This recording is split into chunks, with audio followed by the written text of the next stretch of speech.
జేడీకేడీలని బందోబస్తుకు ఉండమని తాయారు అడుగుతూ ఉండగా, లేదు మాకు సాల్వ్ చేయాల్సిన చాలా కేసెస్ ఉన్నాయి అని జేడీ అంటూ ఉంటుంది. ఏంటి నేను చెప్తే కూడా వినరా సాధు, ఏంటి ఇంత పొగరు అని తాయారు అడుగుతుండగా, లేదు మేడం, వాళ్ళు సాల్వ్ చేయాల్సిన చాలా ప్రాబ్లమ్స్ ఉన్నాయి, బందోబస్తుకి వేరే వాళ్ళని పంపిస్తాను అని సాధు నచ్చ చెప్పడానికి ట్రై చేస్తుండగా, లేదు నాకు వాళ్ళే కావాలి, నేను చెప్పిందే ఫైనల్ అని తాయారు అంటుండగా, సరే మేడం పంపిస్తాను అంటూ సాధు జేడీకేడీలని తీసుకొని అక్కడి నుండి వెళ్ళిపోగానే మీనన్కి కాల్ చేసి ప్లాన్ అమలు చేశానని, జేడీకేడీ బందోబస్తుకు వస్తున్నారని చెప్పేస్తాడు. ఆ తర్వాత ఆపోజిషన్ లీడర్ గురించి కూడా చెప్పగా, కావ్యకి పట్టిన గతి వాడికి కూడా పడుతుంది అని మీనన్ వాణ్ణి కూడా చంపడానికి ప్లాన్ చేస్తాడు. ఇక తాయారు నవ్వుకుంటూ ఉంటుంది.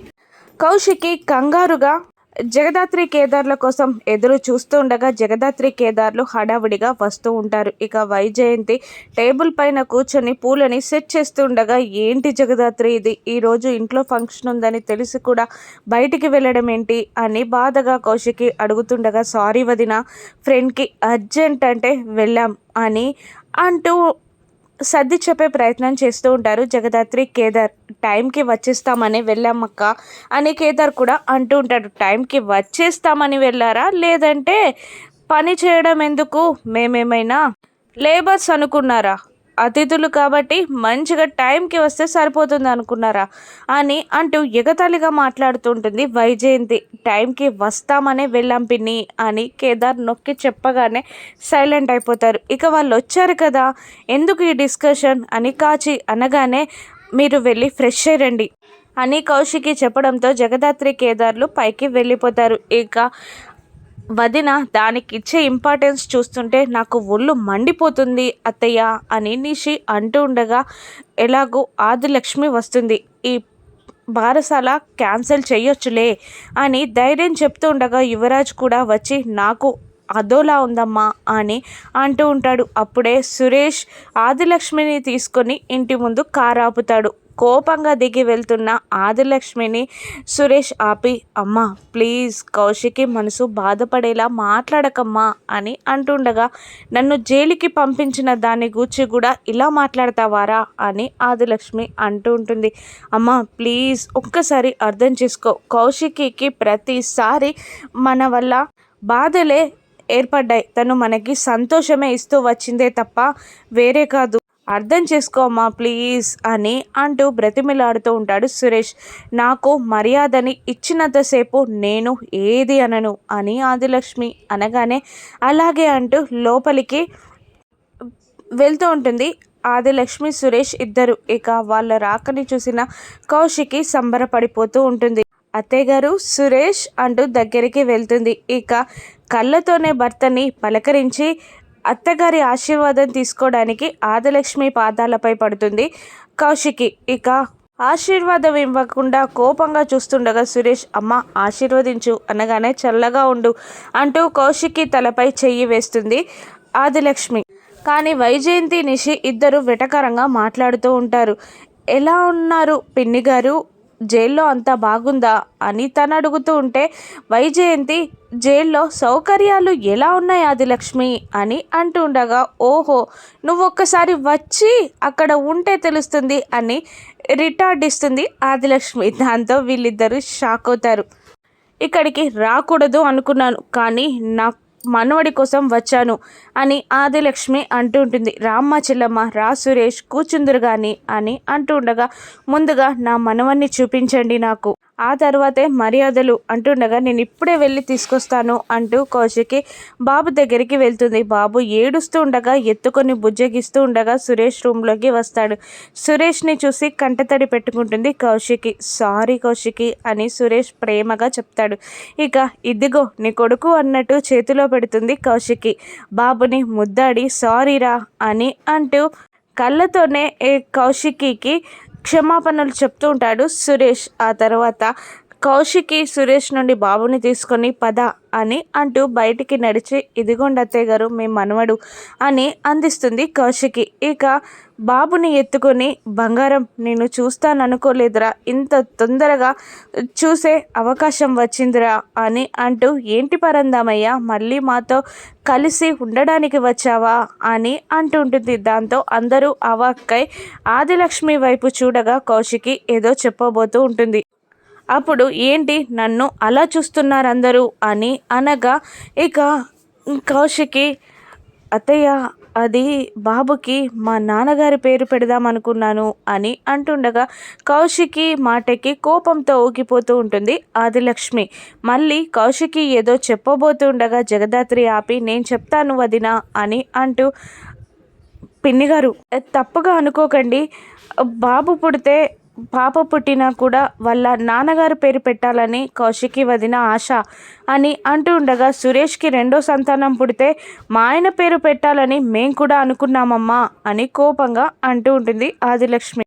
అత్తయ్య గారు ప్లీజ్ అర్థం చేసుకోండి అని కౌశికి బ్రతిమిలాడుతూ ఉండగా, లేదు నా మాటకి విలువ లేనప్పుడు నేను ఇక్కడ ఉండడం ఎందుకు, అనాల్సినవి అన్నీ వాళ్ళతో అనిపించావు కదమ్మా కౌశికి, ఇంకా ఎందుకు ఈ నాటకాలు, అత్తగారంటే విలువ లేదు, అత్తగారి ఇల్లు అన్న విలువ లేదు, భర్త అన్న విలువ లేదు, ఇక మేమెందుకు ఇక్కడ, పదర సురేష్ అంటూ లాక్కొని వెళ్ళబోతూ ఉండగా జగదాత్రి ఆపి, అది కాదు పిన్ని గారు, వదిన మనసులో మీ పట్ల ఎటువంటి ద్వేషం కోపం లేవని మీకు తెలుసు, అలా అనకండి, ఆగండి, మనవడి బారసాల నుండి వెళ్ళిపోతారా, నేను ఒక ఐడియా చెప్తాను, 2 పేర్లు చీటీలలో రాసి దేవుని దగ్గర వేద్దాం, అప్పుడు ఏ పేరు వస్తే ఆ పేరు పెడదాం, అందరూ ఒప్పుకుంటారా అని అందరి వైపు చూస్తూ ఉండగా కౌశికి, మీరు ఒప్పుకుంటారా అత్తయ్య అని ఆదిలక్ష్మిని అడుగుతూ ఉంటుంది.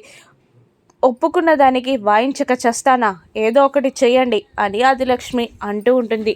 అప్పుడు నేను చీటీలు రాసి తీసుకొస్తా అని అంటూ జగదాత్రి కేదార్ని తీసుకొని పైకి వెళ్ళి చీటీలు రాస్తూ ఉంటుంది. వైజయంతి యువరాజులని పక్కకి తీసుకెళ్తూ నిషి ఒక ఐడియా చెప్తుంది. ఏంటమ్మి ఇలా రాకొచ్చావు అంటుండగా ఆ బౌల్స్లో ఉన్న చీటీలు మార్చేసి 2 కౌశికి వాళ్ళ నాన్నగారి పేరు రాసి ఆ తర్వాత ఆ విషయాన్ని ఆదిలక్ష్మి ముందు బయట పెడితే తనే బారసాల ఆపేస్తుంది అని ఒక ఐడియా చెప్తుంది నిషి. అవును మంచి ఐడియా. ఆ తర్వాత బాబు శాశ్వతంగా కౌశికి నుండి ఆదిలక్ష్మి తీసుకొని వెళ్ళిపోతుంది. ఆ తర్వాత విడాకులు ఇవ్వమని ఫోర్స్ చేస్తుంది సురేష్ని.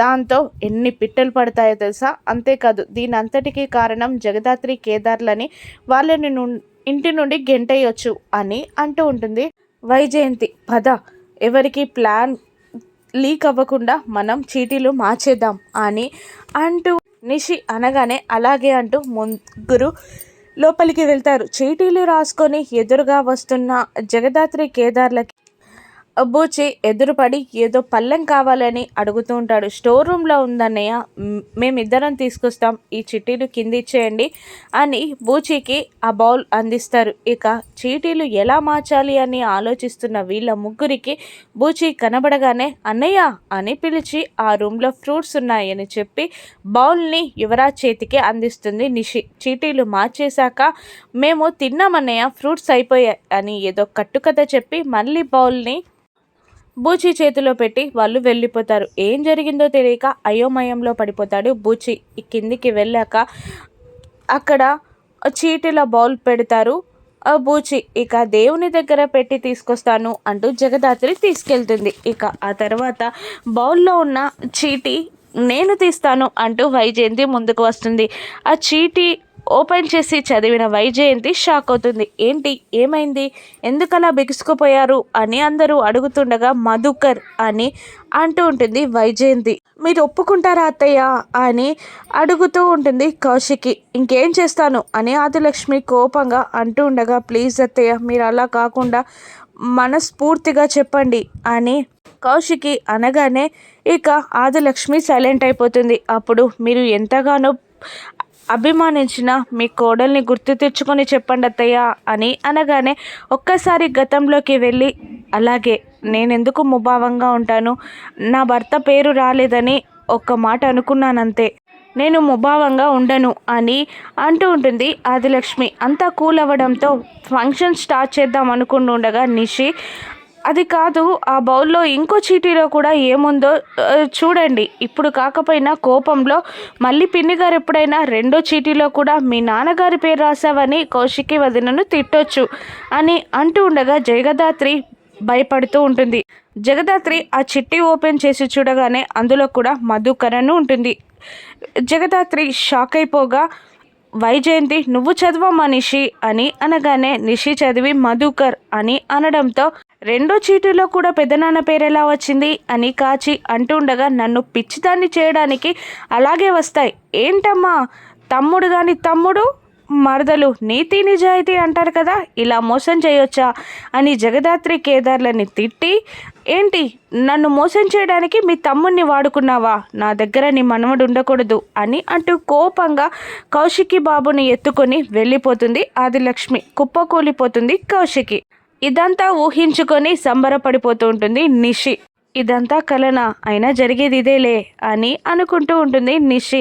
ఇక బౌల్లో నుండి చీటీ తీయకుండా ఉన్న జగదాత్రిని చూసి ఏమైంది తీయి అని యువరాజ్ అంటూ ఉండగా నువ్వే వచ్చి తీ అని అంటుంది దాత్రి. దాంతో వెళ్ళి తీసి పరందామయ్య అని పేరు చదివి పండ్లు కొరుకుతూ ఉంటాడు యువరాజ్. ఏంటి నువ్వు అనుకున్న పేరు రాలేదా అని ఎగతాళిగా అంటూ ఉంటుంది జగదాత్రి. ఇక ఫంక్షన్ స్టార్ట్ చేయడానికి అందరూ వెళ్ళిపోగా నిషి పక్కకు వచ్చి ఏంటి చీటీలు మార్చడం నీకే తెలుసా, నాకు తెలియదు అనుకున్నావా అని వెటకారం చేస్తూ ఉంటుంది నిషిని. ఇది జరిగింది ఏంటంటే వాళ్ళ ముగ్గురి ప్లాన్ని పైన బాల్కనీ నుంచి వినేస్తుంది జగదాత్రి. వాళ్ళ ప్లాన్ ప్రకారం చిట్టీలు కావాలనే బూచి చేతిలో పెట్టి వాళ్ళు రిలాక్స్ అయ్యేలా చేసి ఆ తర్వాత దేవుని దగ్గర చీటీలు పెడతానని చెప్పి మళ్ళీ చీటీలు మార్చేస్తుంది జగదాత్రి. వదినని బాధ పెట్టాలి అని చూస్తే నీకన్నా ఒక అడుగు ముందే ఉంటా అని వార్నింగ్ ఇచ్చి అక్కడి నుండి వెళ్ళిపోతుంది జగదాత్రి. కోపంతో రగిలిపోతుంటుంది నిషి. ఇక ఏం జరగనుందో, ఫంక్షన్ ఎలా జరుగుతుందో రానున్న ఎపిసోడ్స్లో చూద్దాం. Thank you for watching.